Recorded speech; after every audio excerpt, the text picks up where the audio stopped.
তাদের কষ্ট, তাদের পথে হাঁটা, রাস্তায় হাঁটা, আন্দোলন সবকিছু করার পর আজকের আমরা স্বাধীনতা পেয়েছি। সেই স্বাধীনতার যে সংবিধান, সেই সংবিধানে প্রতিবাদ করার রাইটটা তৈরি হয়েছে, এটা কিন্তু লক্ষ কোটি প্রতিবাদের পরেই। আর আজকের আমরা প্রতিবাদ করছি আজকের সমাজে এই ক্রস সেকশনাল যদি বলি এখন রাজ্যে অন্যায়গুলো হচ্ছে তার প্রতিবাদে। আর এই প্রতিবাদটা আমরা যেমন করছি, প্রত্যেকটা বয়স্ক থেকে শুরু করে ছোট ছোট বাচ্চা এবং সবাই এসে এই প্রতিবাদ করছে। আর আমি এই প্রতিবাদের সব সময় বলি যে প্রতিবাদ করা উচিত। ছোট বাচ্চা প্রথম যদি কোনো ভাষা শিখে, প্রথম মায়ের নাম শিখবে, বাবার নাম শিখবে, তারপরে নিজের রাইট শিখবে।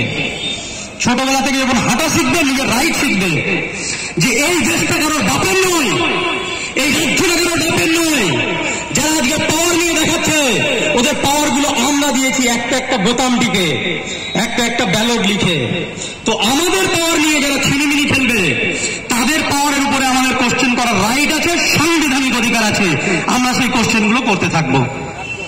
শুধু আর্থিকর বলে নয়, রাজ্যে এবং দেশে সমস্ত রকমের অন্যায়ের প্রতিবাদ করার জন্য আমাদের মেন্টালিটির প্রয়োজন। আর এই মেন্টালিটি তৈরি হবে বাড়ি থেকে। আমি এটা আর এক্সপ্লেন করবো না। মা, নারী, শিক্ষা, এগুলো হচ্ছে ফর্মুলা, ইনগ্রেডিয়েন্ট, যেটা মানুষকে মানুষ করে তৈরি করতে হেল্প করে। এটা নিয়ে আমি বলবো না। তবে আজকে একটা ছোট্ট কথা বলছি, যারা বুঝতে পারবেন তাদের জন্য, বোঝার জন্য একটা কথা বলছি। আজকে টাটা বিড়লা থেকে শুরু করে আদানি আম্বানিরা যখন রাজ্যে আসে, কোন রাজ্যে আসে, এটা এয়ারপোর্ট বানাবে, এই কথাটা খুব মন দিয়ে শুনবেন। আমি চাই এটা সবাই মন দিয়ে শুনুন, বুঝুন। যখন ওরা আসে, রাজ্যে এসে, কোন জায়গাতে এসে একটা এয়ারপোর্ট, একটা বিল্ডিং, একটা মল, একটা বড় ইন্ডাস্ট্রি বানানোর চেষ্টা করে, ওদের টাকা লাগে। ধরে নিন ওটা কদিন আগে আদানি একটা পোর্ট বানাতে চেয়েছিল, বানাচ্ছে গুরগাঁও দিকটাতে, এক্স্যাক্টলি লোকেশনটা আমি জানি না, কোথাও একটা বানাচ্ছে। পেপারে দেখেছিলাম, একবার নিউজটা দেখেছিলাম, সেটাই বিশ্লেষণ করছি। 2000 কোটি টাকা খরচ হবে একটা এয়ারপোর্ট বানাতে। ওই টাকাটা কি আদানির পকেটে থাকে? থাকে না। ব্যাংক দেয় ওকে টাকা। ব্যাংক কেন দেয় না? ব্যাংক 12% সুদ পাবে বলে দেয়। আর আপনার আমার টাকা, যাদের 100 টাকা ব্যাংকে আছে, 2000, 10,000, 20 লাখ, 1 লাখ টাকা ব্যাংকে আছে, এদের ব্যাংক কত সুদ দেয়? 6% থেকে 8%। তাহলে ব্যাংক ওখানে বিজনেস করছে, আপনার টাকা নিয়ে ওকে 12% সুদ দিচ্ছে, তার মানে 6% ব্যাংক লাভ করছে। আর ও ব্যাংকের টাকা নিয়ে এয়ারপোর্ট বানাচ্ছে, ইন্ডাস্ট্রি বানাচ্ছে, কারণ এই জন্য যে ও 40% লাভ করবে তাই। তাহলে ওর 40% লাভ হচ্ছে, ব্যাংকের 6% লাভ হচ্ছে। আর আমার আপনার টাকা ব্যাংকে আছে। আর আম্বানি আদানির ছেলে যখন বিয়ে হচ্ছে, আমাদের রাজ্যের মুখ্যমন্ত্রী নিমন্ত্রণ খেতে যাচ্ছে, আপনি আমি নেই ওখানে, মাঝখানে পড়ে যাচ্ছি আমরা। আমি একটা এক্সাম্পল দিলাম। ওই টাকাটা রিসাইকেলার হচ্ছে না। আপনার টাকা ব্যাংকে যাচ্ছে, ব্যাংকের টাকা শিল্পপতিদের কাছে যাচ্ছে, শিল্পপতিদের টাকাটা অন্য রাজ্যে, অন্য কোথাও এস্টাবলিশড হচ্ছে। সিম্পল একটা ফর্মুলা, টাকা তো ব্যাংকে যাবেই, বিজনেস এভাবেই চলবেই। ছোট একটা ফর্মুলা, ওই আম্বানি আদানি, ওই বড় বড় বিজনেসম্যানরা যদি আমার রাজ্যে এসে শিল্প করে, তাহলে আমার রাজ্যের ছেলে মেয়েরা চাকরি পাবে।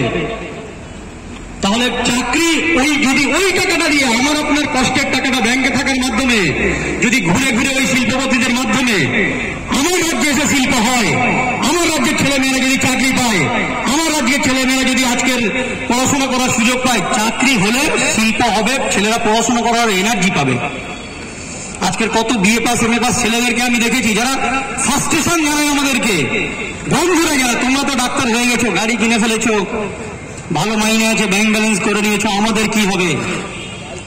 যখন বিবেক আমাদেরকে নাড়া দেয় আর প্রতিবাদ নামক ভাষাটা ব্রেনে এসে আঘাত করে, তখন এই সমস্ত সাইকেলে আমাদের প্রতিবাদ করতে ইচ্ছা হয়।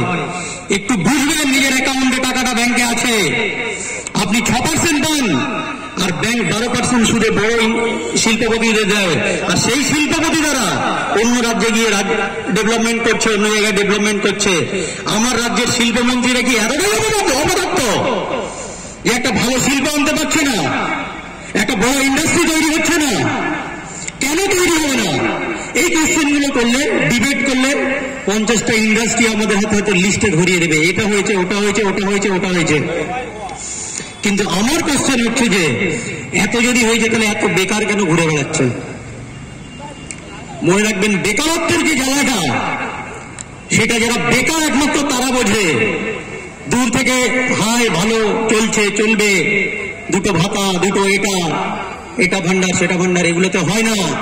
যারা ছোটবেলা থেকে পড়াশোনা করে, যদি কোনো বাবা মা লিস্ট করে যে সেই বাচ্চার প্রতি কত টাকা খরচ করেছে, আমার মনে হয় কোটি টাকা ছাড়িয়ে যাবে, কোটি টাকা ছাড়িয়ে যাবে। ওই বাবা মা প্রত্যেক দিন 100 টাকা 200 টাকা রোজগার করে এনে, 500 টাকা রোজগার করে এনে ছেলের ভবিষ্যতের জন্য ছেড়ে দিচ্ছে। আর সেই ছেলের ভবিষ্যৎগুলো এত খারাপ হচ্ছে কি করে?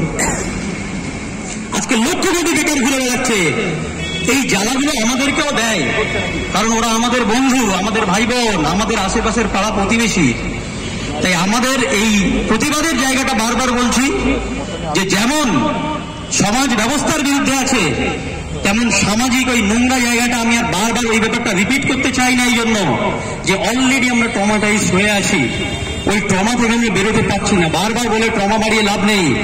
যারা বোঝার তারা বুঝবে, যারা বুঝবে না তাদের কানে যদি এই আগুন কেন সীসা গলিয়ে ঢেলেও দেন তারা বুঝবে না। সমাজে দুই রকম মানুষ সবসময়ই থাকে, রাত থাকে, আধার থাকে, আলো থাকে, দিন থাকে, রাত থাকে। কিছু মানুষ সেটা বুঝবে, কিছু মানুষ সেটা বুঝবে না। প্রশ্ন হচ্ছে যারা বুঝবে তাদেরকেই বোঝাতে হবে। ক্লাসে স্যারেরা স্টুডেন্টদের সামনেই পড়াশোনা করায়, যারা ওই সাবজেক্ট পড়ে তাদেরকেই পড়ায়। কোনোদিন শুনবেন না যে একজন ভূগোলের টিচার গিয়ে কোনো ইঞ্জিনিয়ারিং কলেজে গিয়ে পড়াচ্ছে। ভূগোলের টিচার ভূগোলের ছাত্রদেরকেই পড়ায়। তো আমার কথা হলো, যদি একটা বাচ্চা আমার কথা বোঝে আর আমি যদি বোঝাতে সক্ষম হই, আমি সেটা বোঝাবো। এবং আমি শুধু নয়, আপনাদের প্রত্যেকের এটা দায়িত্ব